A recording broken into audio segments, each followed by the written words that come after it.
Hey guys, thanks for joining in. I wanted to do a video today on why I chose the Toyota 4Runner TRD Off-Road Premium over the TRD Pro.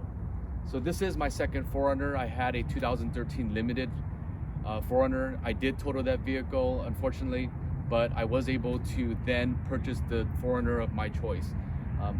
I originally purchased the Limited not knowing that I'd be doing any overlanding or any camping, but as my passion grew, that's kind of where my vehicle went. So I had the opportunity to choose between the Pro and the Premium, and I went ahead and did the TRD Premium instead. So the TRD Pro is a great vehicle right out the box. It's great for overlanding, it's great for off-roading. It does everything that you need it to do. And if you're happy with not having to customize the vehicle, then I would definitely go with the TRD Pro. Another benefit of the Pro is the colors. So they always release a new color that's bright, and you know, those are sought after, and they do have a markup on the color. So if you're really picky about the color, I would go for that. But for me, I chose a midnight black, and I ended up wrapping it instead. I knew what I wanted, and wraps, if I'm bored of the vehicle, I can always change it up every few years. So I do have a video on wrapping, check it out below. But as far as the TRD Off-Road Premium, there are 5 reasons why I chose this over the Pro. First of all, the roof basket. I'm really not a fan of the tiny roof basket that's included in the TRD Pro. I knew I was going to get a Gobi rack, a full length rack, so you know, that's one of the main reasons. The other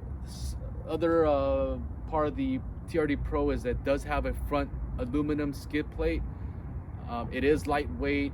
It is pretty cool with the TRD decals on there. You know, but I knew I was going to go ahead and get some steel ones, so I went with the RCI version. You know, again, I modded the vehicle, so I wanted to do it the right way. I just chose the Premium and went ahead and customized it myself. Now the Pro does come with Fox suspension. I have Kings, so I knew the right quality that I wanted, but there's nothing wrong with Foxes. They're great right out of the box, so that's what's different with the Pro. And the other one that I really don't like about the Pro is the Predator steps. I know they look cool, they are functional, but if you are going off-roading or anything like that, you want some real sliders. So I knew that, you know, I didn't want the Predator steps. So that's one of the things I was able to change out, and I went with the white knuckle sliders. So the TRD Pro does come with the Toyota Heritage Grille, which I like a lot better, so I went ahead and replaced my Off-Road Premium with the Heritage Grille. It was only about $180, super easy install. I do have a link below on which one I went with. There are a couple in the market, and why I went with this one. Now lastly, in regards to the interior, I liked how the Off-Road Premium is still all blacked out. I do have that option. I do have the red leather stitched TRD, heated seats. I have the transfer knob.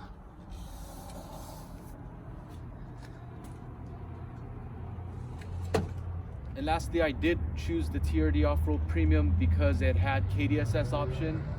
You know, there are debates whether it's good for off-roading or not, but in my opinion, I did have a limited version with the extras suspension on it, and once I drove the TRD with the KDSS, I did feel like, personally for me, it was a better ride. So those are the reasons why I chose the TRD Premium.